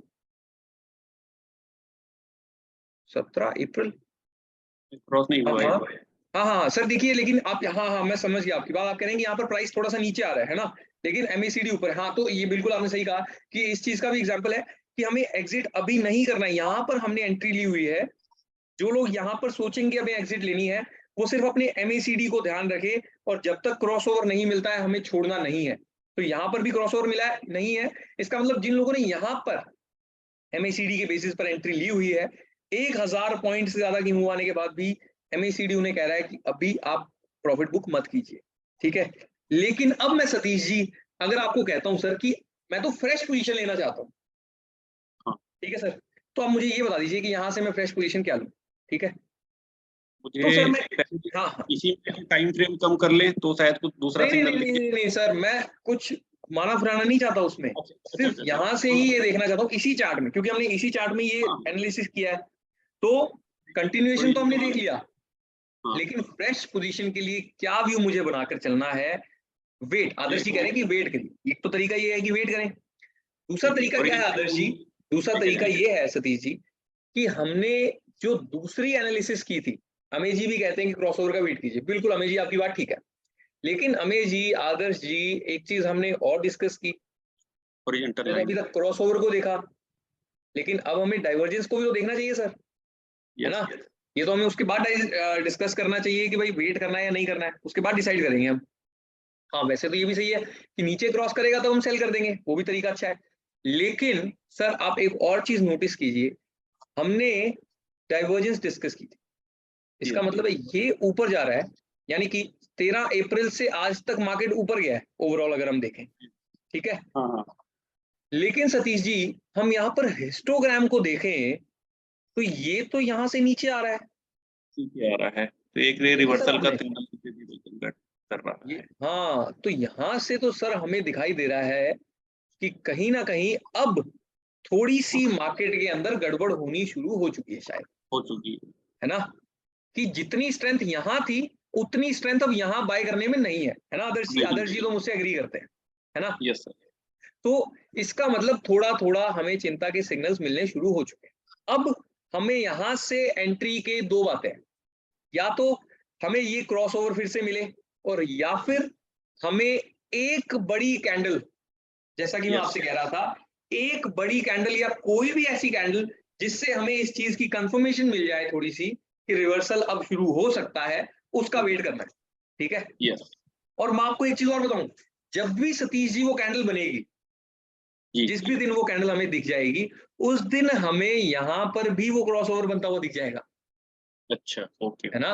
यहाँ पर भी तो दिख ही जाएगा, हाँ क्योंकि एमएसीडी लाइन भी सर फिर नीचे आ जाएगी। उसमें स्ट्रेंथ आ जाएगी। यस हाँ, यस तो यहाँ से अब हम निफ्टी के अंदर इस पोजीशन में आ चुके हैं कि जिन लोगों ने यहाँ से लॉन्ग पोजीशन ली हुई है उनको तो एग्जिट इस यहाँ से क्रॉसओवर के बाद ही मिलने वाला है, लेकिन अब हमें इस स्ट्रेंथ के अंदर जो पहले स्ट्रेंथ थी इस ट्रेंड के अंदर, वो अब उतनी दिखाई नहीं दे रही है, क्योंकि डाइवर्जेंस बननी शुरू हो चुकी है पिछले एक महीने में, ठीक है। हाँ, और जनक जी कह रहे हैं कि मंडे को मार्केट नीचे गिर जाएगा sir, BJP RK connect Karnataka okay sir, वो अगर गिर गया सर जनक सर तो फिर आप तक जस्ट अ मोमेंट। हाँ सतीश जी आप प्लीज आप अनम्यूट कर सकते हैं सर। हाँ सर। सर ऐसे में क्या एसएल को थोड़ा धीरे धीरे ऊपर ले जाना चाहिए क्या, ऐसी पोजीशन में भी एसएल जहाँ को ऊपर ले जाना चाहिए? नहीं नहीं नहीं नहीं नहीं सर, ऊपर अगर मतलब आप ये कह रहे हैं कि अगर हमने यहाँ पर एंट्री ली हुई है तो हम यहाँ पर अगर आ गए हैं तो हमें एसएल को ऊपर लेकर जाना चाहिए क्या, आप यही पूछ रहे हैं सर? हाँ सर यही कि यदि नहीं रिवर्सल नहीं नहीं सतीश जी, हमें उस केस में अब हम यहाँ पर अगर आपने बाय चांस मान लेते हैं हमने यहाँ पर एंट्री ले ली थी, ठीक है, एमएसीडी के बेसिस पर, तो यहाँ पर अब हम इन चीजों से आगे आ गए हैं कि हमें स्टॉप लॉस कहाँ रखना है या ये सब कहाँ रखना है, टारगेट कहाँ रखना है, हमें सिर्फ इस क्रॉसओवर को देखना है। यस अगर ये मिल जाएगा तो फिर हम एग्जिट कर लेंगे। एग्जिट कर लेंगे। हाँ, सर एक और बुलिश कैंडल बन जाती है ऊपर की ओर तो अभी हम फ्रेश बाइंग के लिए भी जा सकते हैं। नहीं फिर हम एमएसीडी इंडिकेटर में हमारे लिए बाय सिग्नल नहीं आएगा सर। हाँ अच्छा, हाँ इस सिग्नल में तो यहाँ नहीं आएगा, लेकिन हाँ, यदि ट्रेंड जो वो डाइवर्जेंस आया है, डाइवर्जेंस यदि मतलब अपोजिट होने लगे, अभी जैसे इसमें स्ट्रेंथ नीचे आ गई डाइवर्जेंस की। नहीं सतीश जी, इस डाइवर्जेंस का मतलब सिर्फ इतना है कि अब हमें एक अपॉर्चुनिटी का वेट करना है, वेट करना है, अच्छा रिवर्सल आने का, एक रिवर्सल कैंडल का वेट करना है हमें कंफर्मेशन के लिए, ओके ओके ओके, है ना सर? क्योंकि आप एक चीज देखिए सर कि ये डाइवर्जेंस तो यहाँ से ही आनी शुरू हो गई थी, हाँ ये करीब 2 मई से, लेकिन मार्केट तो वहां से ऊपर है फिर भी, तो भी है ना? ऊपर है क्योंकि हाँ, हमें अभी तक वैसी कैंडल नहीं दिखी जो कि हमें दिखनी चाहिए, यस यस है ना? ये भी Yes, जरूरी है। हाँ, शशांक जी क्या कहते हैं कि सर रेजिस्टेंस भी है 18,260, ओके, इसके नीचे अगर जा सकता है, इससे नीचे आया तो भी जा सकता है, ओके सर, वो सपोर्ट होगा शायद, आप सपोर्ट कहना चाहते होंगे शायद उसको, है ना? सपोर्ट यस हाँ सपोर्ट कहना चाहते होंगे कि हाँ, कि अगर उससे नीचे, हाँ वो एक अलग चीज है मतलब शशांक जी, बट अगर हम एमएसीडी को प्योरली देखने की कोशिश करें तो हमें वो ये बता रही है कि यहाँ से डाइवर्जेंस तो हमें बेरिश सिग्नल देना शुरू कर चुकी है, एक बेरिश कैंडल को हमें देखना है, और या फिर हमें साथ में इस क्रॉसओवर का वेट करना है जहां से हम फ्रेश सेल इनिशिएट कर सकते हैं। हाँ ये शशांक जी सही आपकी बात, पहले रेजिस्टेंस था अब सपोर्ट बन चुकी है ये चीज। मुदस्सिर जी कहते हैं सर ट्रेडिंग व्यू में एक इंडिकेटर है जीरो लैग एमएसीडी, इसके बारे में आइडिया है? अच्छा बिल्कुल सर, ये सर क्या है कि जो मूविंग एवरेजेस हम यूज करते हैं ठीक है, उन मूविंग एवरेजेस को जब हम जितना आगे ले आते हैं, यानी कि एक सिंपल मूविंग एवरेज होती है, एक एक्सपोनेंशियल मूविंग एवरेज होती है, इसी तरह से जितना इन मूविंग एवरेजेस के साथ हम छेड़छाड़ करते रहते हैं, ठीक है, उतने ही हम मूविंग एवरेज की इस MACD के लैग को खत्म करते रहेंगे सर। लेकिन मैं आपसे फिर से ये रिक्वेस्ट कर रहा हूं सर कि आप लैग का मतलब ये मत समझिए कि ये इंडिकेटर कुछ हमें पीछे कर देता है, ठीक है। एक्चुअली लैग में होना इस इंडिकेटर की स्ट्रेंथ है, क्योंकि उसके अंदर हमें प्राइस की अब हम यहाँ पर एंट्री मिल जाती है, एंड फिर मैं इस बात को सोचने की कोशिश करता हूँ कि मुझे यार यहाँ पर एंट्री क्यों नहीं मिली, तो वो थोड़ा सा सर क्या हो जाता है कि अच्छी कंफर्मेशन हमें MACD से इसीलिए मिलती है क्योंकि एक लैगिंग इंडिकेटर है जी। हाँ, ये लेवल्स के बारे में आपने मुझे बताया हुआ है, अमेज जी ने 18,270 is the support now and 18,340 is the resistance now. जब तक 18,340 क्रॉस करके क्लोजिंग नहीं आता तब तक वेट फॉर बाइंग। अच्छा, अमेज जी अपना व्यू बता रहे हैं, okay great fine. Sir sorry to interrupt, I think session का टाइम हो चुका है हमारे वैसे अच्छा वो करने का, क्योंकि जो भी डाउट्स हैं वो मुझे पर्सनली भी टेक्स्ट कर सकते हैं, सबके पास मेरा नंबर होगा। एंड अगला MACD प्लस RSI है, तो हम इसे RSI के साथ कैसे कंबाइन करके यूज कर सकते हैं हम आपको अगले सेशन में बताएंगे। तो ये डाउट्स आई थिंक वहां जा सकते हैं। नहीं, thank you everyone, thank you very much everybody. आप लोगों ने बहुत ही अच्छे, मुझे आप लोगों के डाउट्स लगे, बट नेक्स्ट टाइम हम विशाल से रिक्वेस्ट करेंगे थोड़ा सा लंबा सेशन को एक्सटेंड करने के लिए, ठीक है। इसकी सेशन की रिकॉर्डिंग मैं आप तक जरूर भिजवा दूंगा, एंड हम जरूर आप तक भिजवा देंगे। जो आई होप कि जितना हमने डिस्कस किया वो तो क्लियर हो ही गया होगा। सतीश जी, क्लियर हो गया था सर इतना? यस सर, बहुत अच्छा आज का सेशन रहा और मेरे ख्याल से सभी लोगों को ये बहुत इंफॉर्मेटिव और यूजफुल रहेगा। हाँ, कुछ डाउट्स हो सकता है कि आप शायद पूछ नहीं पाए हों, या मुझे लगता है कि मैंने सभी एड्रेस कर दिए थे। एक दो चीजें मैं और डिस्कस करना चाहता था, बट डेफिनेटली हम आगे के सेशंस में उन्हें कवर करने की कोशिश करेंगे। मुझे तो बहुत मजा आ रहा था आप सभी के साथ इतनी देर से ये डिस्कस करते हुए। I don't know about you people, but I enjoyed it a lot. So जी बिल्कुल, फिर भी हम नेक्स्ट सेशंस में और डिटेल में इस तरह की चीजों के बारे में डिस्कस करेंगे। जैसा कि विशाल ने कहा, MACD और RSI के बारे में हम नेक्स्ट सेशन में बात करेंगे। एंड विशाल, कुछ कहना चाहते हैं आप? हाँ बिल्कुल, रिकॉर्डिंग आप तक भिजवा दूंगा। Thank you very much everybody. तो thank you very much everybody, मिलते हैं हम नेक्स्ट सेशन में। बहुत अच्छा लगा आप सभी के साथ। विशाल, अगर कुछ कहना चाहते हैं तो आप please. Thank you Siddharth for conducting this webinar and thank you everybody for joining. Well देखो, एक और वेबिनार है PCR का। आप लाइव मार्केट में आपको बताएंगे कि आप कैसे PCR रेशियो यूज कर सकते हैं, पुट कॉल रेशियो, एंड आप ट्रेडिंग कर सकते हैं ऑप्शन।